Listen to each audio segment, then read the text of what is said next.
ವೀಕ್ಷಕರೆಲ್ಲರಿಗೂ ಸಾಪ್ತಾಹಿಕ ಭವಿಷ್ಯವಾಣಿ ವಿಶೇಷ ಕಾರ್ಯಕ್ರಮಕ್ಕೆ ಸ್ವಾಗತ. ಸ್ನೇಹಿತರೆ, ಜನವರಿ ತಿಂಗಳ ಈ ವಾರ ಬುಧಾದಿತ್ಯ ರಾಜಯೋಗದ ಶುಭ ಸಂಯೋಗವು ರೂಪುಗೊಳ್ಳಲಿದೆ. ಈ ವಾರ ಸೂರ್ಯ ಮತ್ತು ಬುಧ ಸಂಯೋಗವು ಸೃಷ್ಟಿಯಾಗುವುದರಿಂದ ಬುಧಾದಿತ್ಯ ರಾಜಯೋಗದ ನಿರ್ಮಾಣವಾಗುವುದು.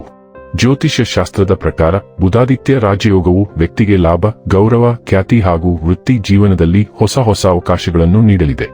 ಗ್ರಹಗಳ ಶುಭ ಸಂಯೋಗದ ಲಾಭವನ್ನು ವಿಶೇಷವಾಗಿ ಜನರು ಪಡೆಯಲಿದ್ದಾರೆ. ಗೌರವ, ಖ್ಯಾತಿಯೊಂದಿಗೆ ಸರ್ಕಾರಿ ಕ್ಷೇತ್ರದಲ್ಲಿ ಯಶಸ್ಸು ಮತ್ತು ದೊಡ್ಡ ಸರ್ಪ್ರೈಸ್ ಪಡೆಯುವರು. ಜನವರಿ 5 ರಿಂದ ಜನವರಿ 11 ರವರೆಗಿನ ಕನ್ಯಾ ರಾಶಿಯವರ ಭವಿಷ್ಯವನ್ನು ತಿಳಿದುಕೊಳ್ಳೋಣ.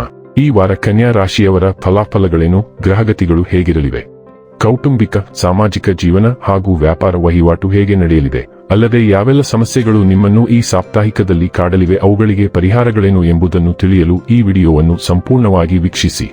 ನೀವಿನ್ನೂ ನಮ್ಮ ಚಾನೆಲ್ ಸಬ್ಸ್ಕ್ರೈಬ್ ಮಾಡದೇ ಇದ್ದರೆ ಕೂಡಲೇ ನಮ್ಮ ಚಾನೆಲ್ ಸಬ್ಸ್ಕ್ರೈಬ್ ಮಾಡಿ. ಹೆಚ್ಚಿನ ವಿಡಿಯೋ ಅಪ್ಡೇಟ್ಗಾಗಿ ಪಕ್ಕದ ಬೆಲ್ ಐಕಾನ್ ಬಟನ್ ಕ್ಲಿಕ್ ಮಾಡಿ.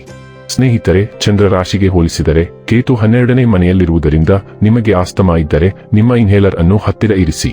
ಅಲ್ಲದೆ ಆರೋಗ್ಯವನ್ನು ಸುಧಾರಿಸಲು ನೀವು ಯೋಗಧ್ಯಾನದ ಸಹಾಯವನ್ನು ತೆಗೆದುಕೊಳ್ಳಬೇಕು, ಏಕೆಂದರೆ ಈ ವಾರ ನಿಮ್ಮ ಆರೋಗ್ಯದಲ್ಲಿ ಅನೇಕ ಸುಧಾರಣೆಗಳನ್ನು ತರುತ್ತದೆ. ಆದರೆ ಇದಕ್ಕಾಗಿ ನಿಮ್ಮ ಆರಾಮ ವಲಯದಿಂದ ನಿಮ್ಮನ್ನು ಹೊರತೆಗೆದು ದೈಹಿಕ ಚಟುವಟಿಕೆಗಳಲ್ಲಿ ಸಕ್ರಿಯವಾಗಿ ಪಾಲ್ಗೊಳ್ಳುವ ಅಗತ್ಯವಿರುತ್ತದೆ. ಈ ವಾರ ವ್ಯಾಪಾರಿಗಳು ಹಣಕ್ಕೆ ಸಂಬಂಧಿಸಿದ ಪ್ರತಿಯೊಂದು ನಿರ್ಧಾರವನ್ನು ತೆಗೆದುಕೊಳ್ಳುವಾಗ ಬಹಳ ಜಾಗರೂಕರಾಗಿರಬೇಕು, ಏಕೆಂದರೆ ನೀವು ಹಣ ಗಳಿಸುವ ನಿರೀಕ್ಷೆಯಲ್ಲಿದ್ದ ವ್ಯವಹಾರಗಳು ಸ್ವಲ್ಪ ಅಸಡ್ಡೆ ನಿಮಗೆ ನೋವುಂಟು ಮಾಡುತ್ತದೆ. ಆದ್ದರಿಂದ ಕಾಳಜಿಯನ್ನು ತೆಗೆದುಕೊಳ್ಳಿ ಮತ್ತು ವಹಿವಾಟಿನ ಸಮಯದಲ್ಲಿ ಪ್ರತಿ ಡಾಕ್ಯುಮೆಂಟ್ ಅನ್ನು ತಾಳ್ಮೆಯಿಂದ ಓದಿ. ಈ ವಾರ ನಿಮ್ಮ ಕುಟುಂಬದ ಮಕ್ಕಳು ನಿಮ್ಮ ಮುಂದೆ ಅಥವಾ ಯಾವುದೇ ಮೂರನೇ ಅಥವಾ ಬಾಹ್ಯ ಸದಸ್ಯರ ಮುಂದೆ ಅವಮಾನಕರ ಅಥವಾ ಅಸಭ್ಯವಾಗಿ ವರ್ತಿಸುತ್ತಾರೆ. ಇದರಿಂದಾಗಿ ನೀವು ಇತರರ ಮುಂದೆ ಅವಮಾನಿಸಬೇಕಾಗಬಹುದು. ಹೇಗಾದರೂ ಮಕ್ಕಳನ್ನು ಶಿಕ್ಷಿಸುವ ಬದಲು ಅವರೊಂದಿಗೆ ಕುಳಿತು ಅವರಿಗೆ ಮನವರಿಕೆ ಮಾಡಲು ಪ್ರಯತ್ನಿಸುವುದು ಈ ಸಮಯದಲ್ಲಿ ನಿಮಗೆ ಒಳ್ಳೆಯದು. ಈ ವಾರ ಅನೇಕ ಯೋಗಗಳು ರೂಪುಗೊಳ್ಳುತ್ತವೆ. ಸಹಭಾಗಿತ್ವದಲ್ಲಿ ವ್ಯಾಪಾರ ಮಾಡುವ ಈ ರಾಶಿಚಕ್ರದ ಜನರು ಈ ಅವಧಿಯಲ್ಲಿ ಎಲ್ಲಾ ರೀತಿಯ ಹಿಂದಿನ ನಷ್ಟಗಳನ್ನು ನಿವಾರಿಸಲು ಸಹಾಯ ಪಡೆಯುತ್ತಾರೆ, ಏಕೆಂದರೆ ಈ ಸಮಯವು ನಿಮ್ಮ ವೃತ್ತಿ ಜೀವನಕ್ಕೆ ತುಂಬಾ ಒಳ್ಳೆಯದು ಎಂದು ಸಾಬೀತುಪಡಿಸುತ್ತದೆ. ಈ ಕಾರಣದಿಂದಾಗಿ ನೀವು ಸರಿಯಾದ ಯೋಜನೆಗಳನ್ನು ರೂಪಿಸುತ್ತೀರಿ. ಚಂದ್ರ ರಾಶಿಗೆ ಹೋಲಿಸಿದರೆ ಶನಿ 7ನೇ ಮನೆಯಲ್ಲಿರುವುದರಿಂದ ನಿಮ್ಮ ವ್ಯವಹಾರವನ್ನು ವಿಸ್ತರಿಸಲು ಅನೇಕ ದೊಡ್ಡ ವ್ಯಕ್ತಿಗಳನ್ನು ಭೇಟಿಯಾಗುತ್ತೀರಿ. ಉನ್ನತ ಶಿಕ್ಷಣಕ್ಕಾಗಿ ತಯಾರಿ ನಡೆಸುತ್ತಿರುವ ವಿದ್ಯಾರ್ಥಿಗಳಿಗೆ ಈ ವಾರ ಒಳ್ಳೆಯದು. ವಿಶೇಷವಾಗಿ ಈ ವಾರದ ಆರಂಭವು ನಿಮ್ಮನ್ನು ಹೆಚ್ಚು ಶ್ರಮಿಸುವಂತೆ ಮಾಡುತ್ತದೆ, ಆದರೆ ಅದರ ನಂತರ ನೀವು ಕಡಿಮೆ ಪರಿಶ್ರಮ ಮಾಡುವ ಮೂಲಕ ಹೆಚ್ಚಿನ ಅಂಕಗಳನ್ನು ಪಡೆಯಲು ಸಾಧ್ಯವಾಗುತ್ತದೆ. ನೀವು ನಿಮ್ಮ ಜೀವನದಲ್ಲಿ ತುಂಬಾ ಕಾರ್ಯನಿರತ ಸಮಯವನ್ನು ಎದುರಿಸುತ್ತಿದ್ದೀರಿ, ವಿಶೇಷವಾಗಿ ನೀವು ಉದ್ಯಮಿಯಾಗಿದ್ದರೆ ಅಥವಾ ಸ್ವಂತ ವ್ಯವಹಾರವನ್ನು ಹೊಂದಲು ಪ್ರಯತ್ನಿಸುತ್ತಿದ್ದರೆ. ಜನವರಿ 2ನೇ ವಾರವು ನಿಮ್ಮ ಸೃಜನಶೀಲ ಸಾಮರ್ಥ್ಯಗಳ ಮೇಲೆ ಹೆಚ್ಚಿನ ಗಮನವನ್ನು ತರುತ್ತದೆ, ಆದ್ದರಿಂದ ಅಂತಹ ಕ್ಷೇತ್ರದಲ್ಲಿ ಕೆಲಸ ಮಾಡುವವರಿಗೆ ಹೆಚ್ಚಿನ ಕೆಲಸವಿರುತ್ತದೆ. ಈ ವಾರ ನೀವು ಉದಯಿಸುತ್ತಿದ್ದರೂ ಸೂರ್ಯ ಅಥವಾ ಚಂದ್ರರು ನಿಮ್ಮ ಕೌಶಲ್ಯಗಳನ್ನು ಉತ್ತೇಜಿಸಲು ಪ್ರಯತ್ನಿಸುತ್ತಾರೆ ಮತ್ತು ಜನರು ನಿಮ್ಮ ಪ್ರತಿಭೆಯನ್ನು ಸಹ ಸ್ವೀಕರಿಸುತ್ತಾರೆ.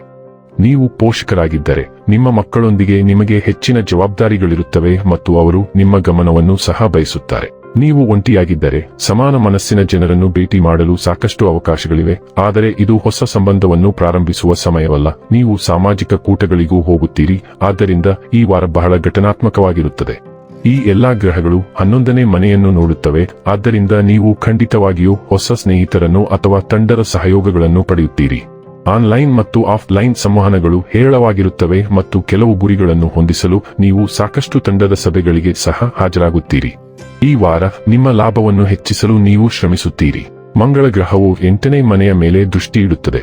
ಇದು ನಿಮ್ಮ ಹಣಕಾಸಿನ ವಿಷಯಗಳಿಗೆ ಒಂದು ಪ್ರತಿಫಲವಾಗಿದೆ, ಏಕೆಂದರೆ ಮಂಗಳವೇ ಹಣಕಾಸಿನ ಹೊಣೆಗಾರಿಕೆಗಳಿಗೆ ಗ್ರಹವಾಗಿದೆ. ನೀವು ಸಂಶೋಧನೆ ಮತ್ತು ವಿಶ್ಲೇಷಣೆಯನ್ನು ಒಳಗೊಂಡಿರುವ ಕೆಲವು ಖಾಸಗಿ ಯೋಜನೆಗಳಿಗೆ ಕೆಲಸ ಮಾಡುತ್ತೀರಿ ಮತ್ತು ಅದು ಹಣಕಾಸಿನೊಂದಿಗೆ ಸಹ ಸಂಪರ್ಕ ಹೊಂದಿರಬಹುದು. ಕೆಲವು ಸಂಕೀರ್ಣ ಹಣಕಾಸಿನ ವಹಿವಾಟುಗಳು ಇರುತ್ತವೆ, ಆದರೆ ಅವು ಕಾನೂನುಬದ್ಧ ಮತ್ತು ಪಾರದರ್ಶಕವಾಗಿವೆ ಎಂದು ಖಚಿತಪಡಿಸಿಕೊಳ್ಳಿ.